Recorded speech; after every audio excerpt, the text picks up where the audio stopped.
Hello everyone, आशा करता हूँ आप बहुत अच्छे होंगे। हमारे चैनल टारगेट एंट्रेंस एग्ज़ाम पर आपका स्वागत है। डिफरेंट कॉम्पिटिटिव एग्ज़ाम के लिए हमारे चैनल पे क्लासेस हो रही हैं regularly. Subjects reasoning, Hindi, GK, science, model paper, current affairs आपके मिलते रहते हैं। PET, UP, SSC, GD, UP police, all competitive exam के हमारे चैनल पे क्लासेस आती हैं। टीजीटी, पीजीटी की भी मैथ्स और होम साइंस की क्लासेस हमारे चैनल पे आपको मिल रही हैं, तो प्लीज़ ज्वाइन रहें। आज हम लोग इकोनॉमिक्स के कुछ क्वेश्चन करेंगे। पिछली क्लास अगर आपने नहीं देखी है तो ज़रूर देख लीजिएगा, उसमें भी हमने अबाउट 30 क्वेश्चंस किए थे इकोनॉमिक्स के, ठीक है। ज़रूर वो भी हमारी क्लास देखिएगा। चलिए पहला प्रश्न करते हैं। रबी फसलों की बुआई में डैश में की जाती है, कब की जाती है बताइए? अप्रैल मई में, मई जून में, अक्टूबर नवंबर में, जनवरी फरवरी में, बताइए। रबी की फसल बताइए कब की जाती है, और उसमें कौन कौन से आते हैं ये भी बता दीजिए ज़रा ना, कि कौन कौन से आपके क्रॉप्स, कौन कौन सी फसलें आती हैं रबी में, ये भी आप ज़रा बता दीजिए। रबी फसलों की बुआई कब की जाती है बताइए? उत्तर क्या होगा? रबी की फसल उत्तर भारत में कब? आपका option third, that is October November में माह में बोई जाती है, ठीक है। और फसल की कटाई कब होती है? फरवरी और मार्च में की जाती है। एग्जाम्पल क्या हो गए? गेहूँ, जौ, जई या मकई, ठीक है। तो गेहूँ वही वीट आपका ये सब होता है, बोया जाता है अक्टूबर नवंबर में, ठीक है। चलिए आगे बढ़ते हैं। अब हमारा दूसरा प्रश्न करते हैं आज का। कॉपी के साथ बैठिएगा और वीडियो को लाइक ज़रूर कर दीजिएगा, शेयर भी कर दीजिएगा, इससे हम लोग को मोटिवेशन मिलता है और अच्छा कंटेंट लाने के लिए, ठीक है। चलिए बताइए, हरित क्रांति में किसे शामिल नहीं किया गया? गांव के लड़कों के सुधार को, बीजों की अधिक उपज देने वाले किस्मों को, सिंचाई की अच्छी तरह विकसित प्रणाली को, खेतों को उन्नत तकनीक के उपयोग को, बताइए। हरित क्रांति में किसे शामिल नहीं किया गया? हरित क्रांति, ग्रीन रेवोल्यूशन जिसे बोलते हैं, उसमें क्या शामिल नहीं किया गया? तो ये तो सरल उत्तर लग रहा है, पहला ही होगा इसका, क्या कि गांव के लड़कों के सुधार, बाकी बीज की अधिक उपज देने वाली किस्में, ये सबको किया गया था। तो भारत में हरित क्रांति 1960 के दशक में मध्य प्रारंभ हुई। हरित क्रांति के परिणाम स्वरूप बीजों की किस्म, उपज, सिंचाई, खेती की उन्नति एवं तकनीकी उपयोग का बढ़ावा हुआ। यहाँ एक चीज़ और आती है, इसको भी याद रखिएगा, HYV क्या होता है? High yielding variety. यहाँ इस तरह की भी बीजों का प्रयोग किया गया जो क्या हो, काफ़ी ज़्यादा प्रोडक्शन करती हूँ, काफ़ी ज़्यादा उत्पादन करती हूँ, ठीक। चलिए अब आते हैं ये वाले प्रश्न, बताइए। निम्नलिखित में से प्रधानमंत्री द्वारा 1 मई 2016 को मजदूर दिवस पर किस योजना की शुरुआत की गई? बताइए ज़रा। जनधन योजना, उज्ज्वला योजना, सुरक्षा बीमा योजना, जीवन ज्योति बीमा योजना, बताइए। निम्नलिखित में से प्रधानमंत्री द्वारा 1 मई 2016 में मजदूर दिवस पर किस योजना का शिलान्यास या योजना की शुरुआत हुई? जनधन योजना, उज्ज्वला योजना, सुरक्षा बीमा योजना, जीवन ज्योति बीमा योजना, बताइए इसका उत्तर क्या होगा? उत्तर क्या है इसका? आपका डी, दूसरा, उज्ज्वला योजना। तो प्रधानमंत्री जनधन योजना शुभारंभ कब हुआ था? जनधन योजना का शुरुआत आपका हुआ था आपका 2018 में हुआ था, ठीक है। और 28 अगस्त 2019 में हुआ था, दिल्ली में किया था। प्रधानमंत्री ज्योति बीमा योजना का 2015 में हुआ था, 9 मई। प्रधानमंत्री उज्ज्वला योजना 1 मई 2016 मजदूर दिवस जिस दिन मनाया जाता है। और प्रधानमंत्री सुरक्षा बीमा योजना 9 मई 2015 में ही इसका भी आपका शुरुआत हुई थी, ठीक है, ये याद रखिएगा। अब आते हैं अपने इस वाले प्रश्न पर। चलिए प्रश्न क्या कहता है?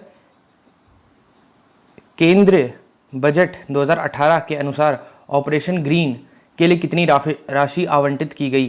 तो 2018 का प्रश्न है, ध्यान रखिएगा, क्योंकि ये बुक थोड़ी फेमस है तो इसलिए हम लोग ने इससे कंटेंट लिया कि आपका क्वेश्चंस बने टफ। लेकिन ये 2018 का है तो ये आप बता भी सकते हैं, ट्राई कर सकते हैं कि केंद्रीय बजट 2018 के अनुसार ऑपरेशन ग्रीन के लिए कितनी राशि आवंटित की गई है।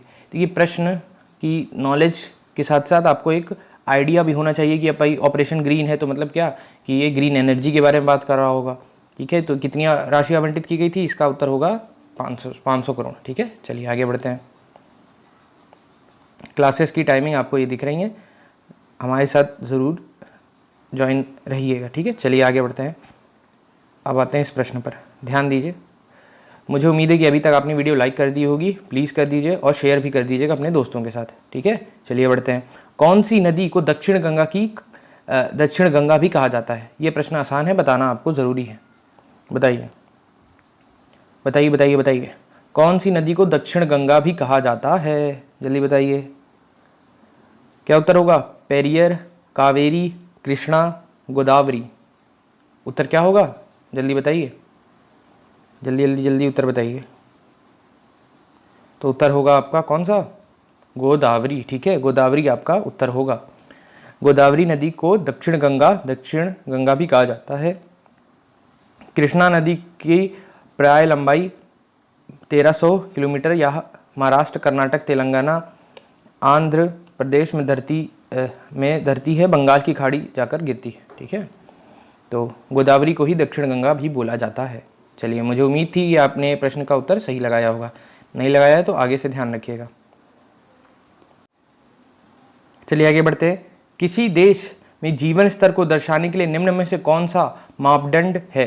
What is the parameter to show the standard of living of any country people, ठीक है। किसी भी देश में जीवन स्तर क्या है लोगों का, वहाँ के क्या मापदंड होता है? राष्ट्रीय आय, गरीबी अनुपात, औद्योगिक विकास, प्रति व्यक्ति आय। बताइए इसका उत्तर क्या होगा? इसका उत्तर बताइए। किसी भी देश में जीवन स्तर को दर्शाने के लिए कौन सा मापदंड होता है? तो उत्तर क्या है आपका? प्रति व्यक्ति आय, ठीक है, प्रति व्यक्ति आय।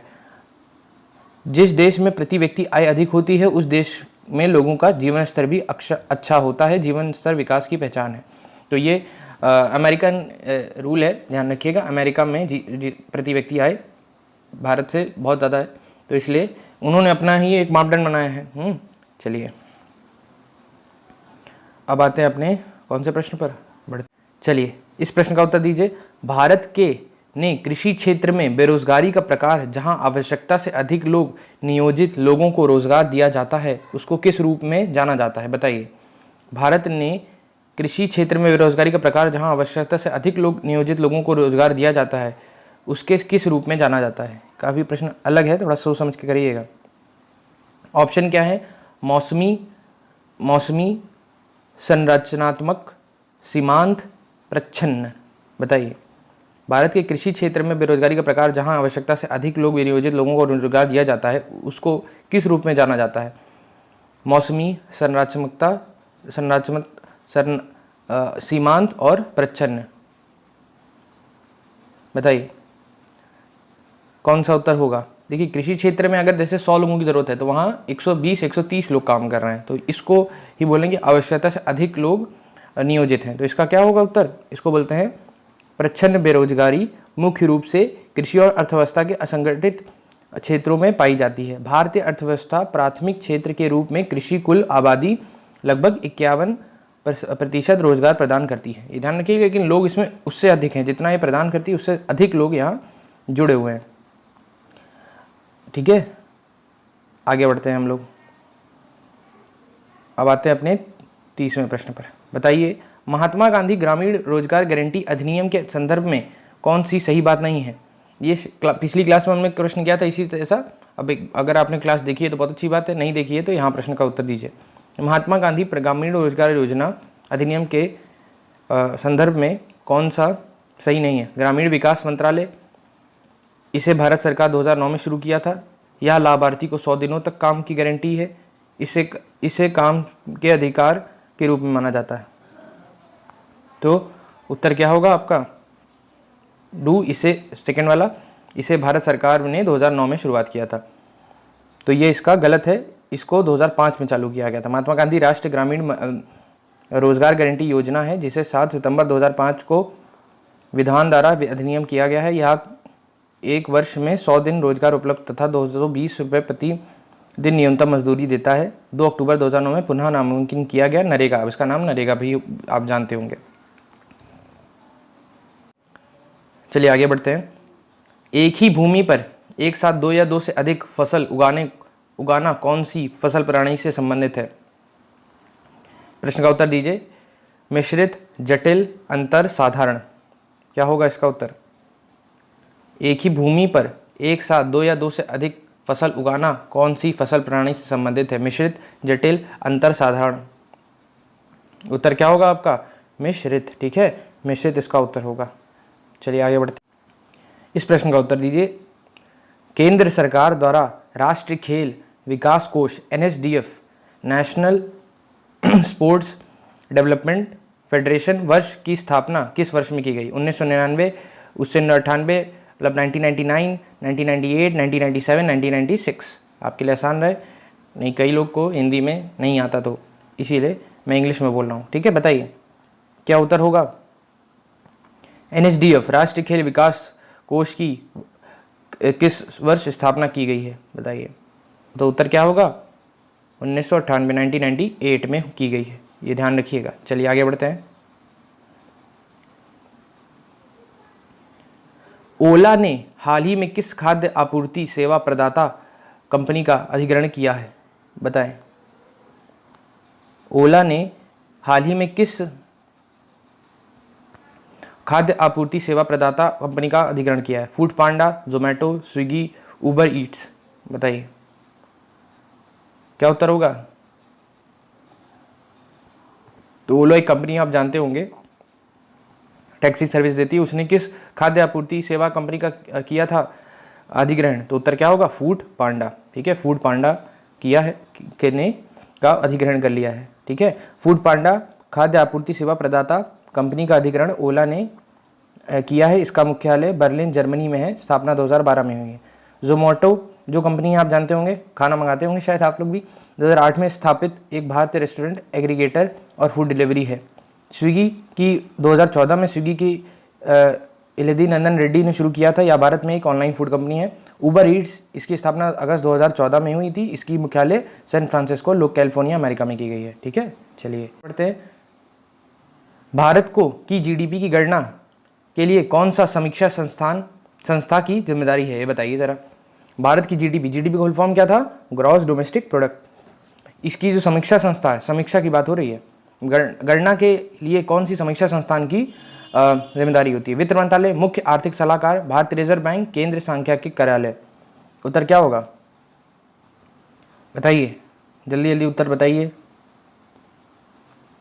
तो उत्तर क्या होगा इसका? केंद्र सांख्यिकी कार्यालय, इंग्लिश में बोलते हैं सेंट्रल स्टैटिस्टिक्स ऑफिस। ठीक है, तो यह या केंद्र को नेशनल भी बोल सकते हैं आप, नेशनल स्टैटिस्टिक्स ऑर्गेनाइजेशन। ठीक है, यह राष्ट्रीय सांख्यिकी संगठन एनोसोक के 2 संगठनों में से एक है। इसका मुख्यालय सरदार पटेल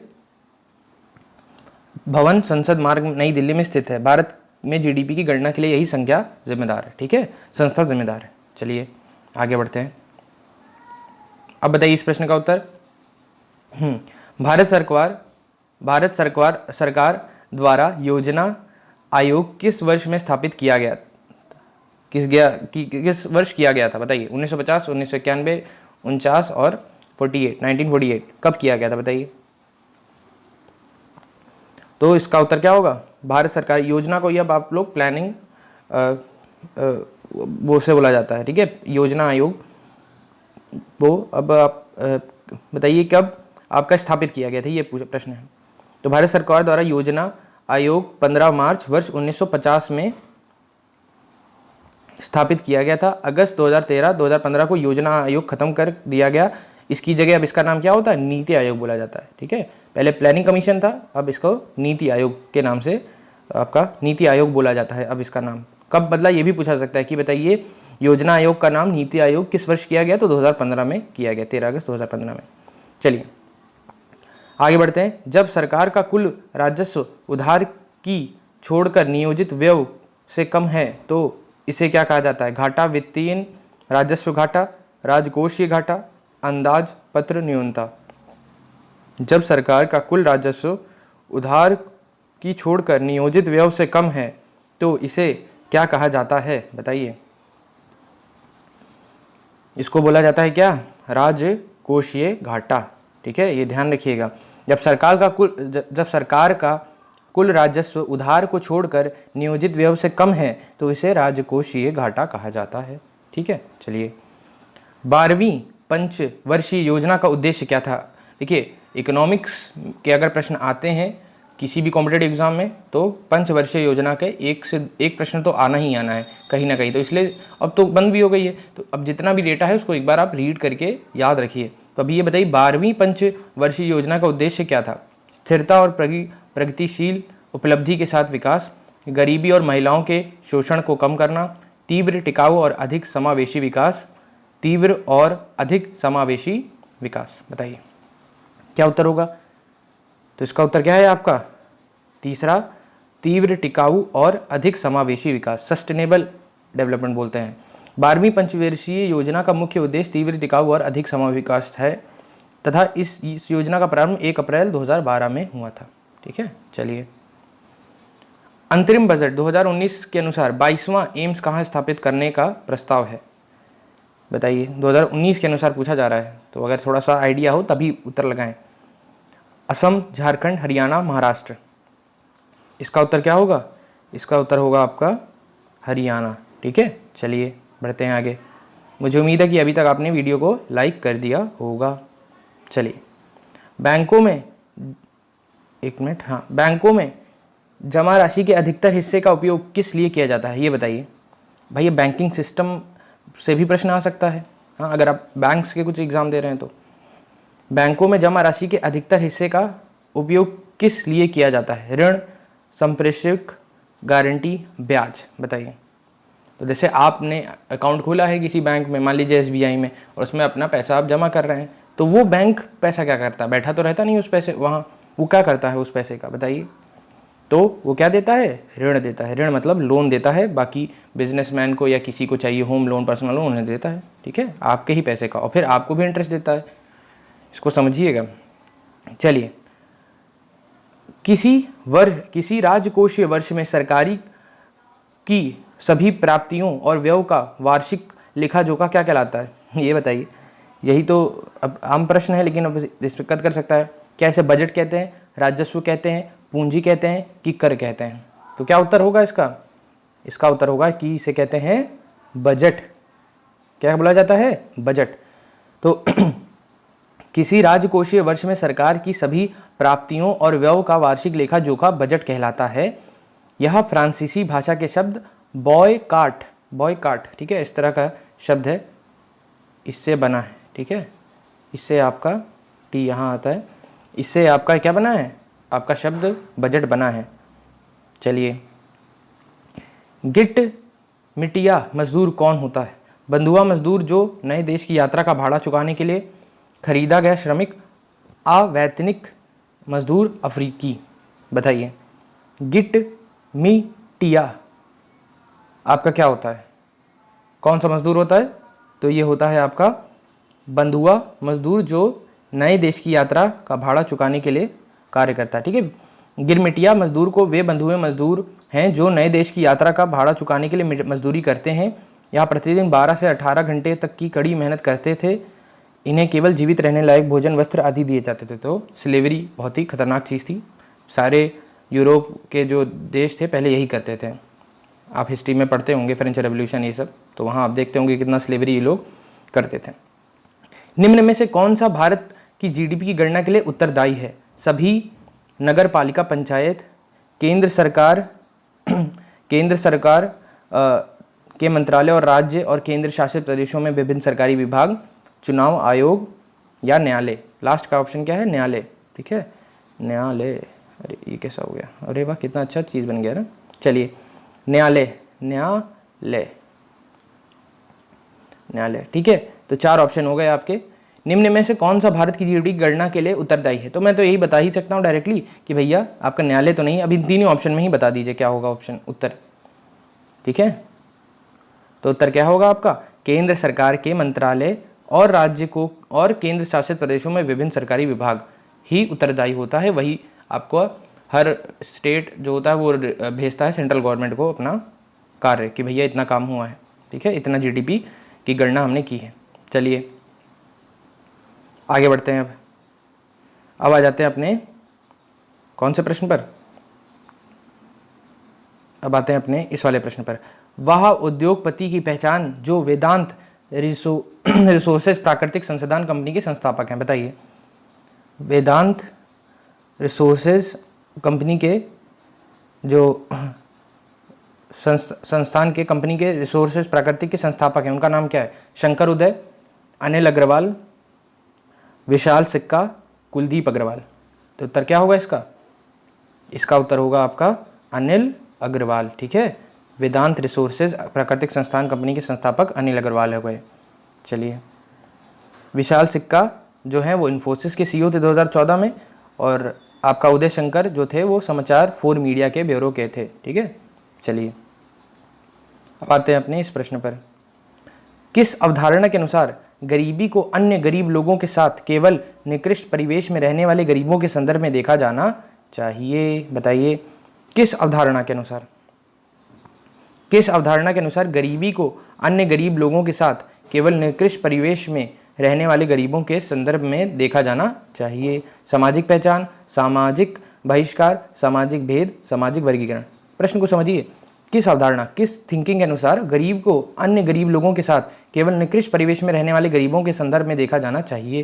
तो हम किस परिवेश में देखते हैं कि जो कोई भी एक जगह है वहाँ गरीब लोग रह रहे हैं, तो उनके अनुसार वो किस, हम लोग उनके साथ कैसा व्यवहार करते हैं, तो वो सामाजिक, वो ऐसा क्यों रह रहे हैं, तो वो सामाजिक बहिष्कार अवधारणा के अनुसार गरीबों को अन्य गरीब लोगों के साथ केवल निकृष्ट परिवेश में रहने वाले गरीबों के संदर्भ में देखा जाना चाहिए। तो ये सिर्फ आपका क्या है? सामाजिक बहिष्कार, इसको बोलेंगे public boycott of that community. आगे बढ़ते हैं। न्यूनतम समर्थन मूल्य एमएसपी तय करने की जिम्मेदारी किसकी है? ये बहुत इंपॉर्टेंट है। इस पे आप ये किसान आंदोलन ये सब भी हुआ था, आपने पढ़ा ही होगा कहीं ना कहीं। तो बताइए, एमएसपी तय करने की जिम्मेदारी किसकी होती है? कृषि लागत और मूल्य आयोग, भारतीय प्रतिस्पर्धा आयोग, भारतीय शिक्षा आयोग, भारत के विधि आयोग। उसका क्या होता है? तो न्यूनतम समर्थन मूल्य तय करने के लिए जिम्मेदारी किसकी है? तो साफ बात है, उत्तर क्या होगा? कृषि लागत कृषि लागत और मूल्य आयोग। मूल्य आयोग इसका नाम ही है, इसी काम के लिए कार्य करता है कि वो एमएसपी क्या होगा वो बताता है। ठीक है, तो प्रश्न का उत्तर क्या होगा आपका? पहला, कृषि लागत और मूल्य आयोग। चलिए अंतिम प्रश्न करते हैं। 2018 तक किस राष्ट्र में सबसे अधिक व्यापार अधिशेष है? बताइए, 2018 तक किस राष्ट्र में सबसे अधिक व्यापार अधिशेष है? अधिशेष, ठीक है, अधिशेष नहीं, अधिशेष। उत्तर क्या होगा आपका? France, Brazil, Denmark, Germany. उत्तर होगा आपका जर्मनी। तो मुझे उम्मीद है कि आप क्लास को लाइक कर चुके होंगे और वीडियो को शेयर अपने ज़रूर दोस्तों के साथ करिए। प्रश्न कठिन है, ठीक है, इकोनॉमिक्स काफ़ी मुश्किल सब्जेक्ट होता है, तो आप कोशिश करिए कि जितने आप प्रश्न लगाएं उतना आपको समझ में आएगा डिफरेंट कॉन्सेप्ट्स। ठीक है, बाय बाय।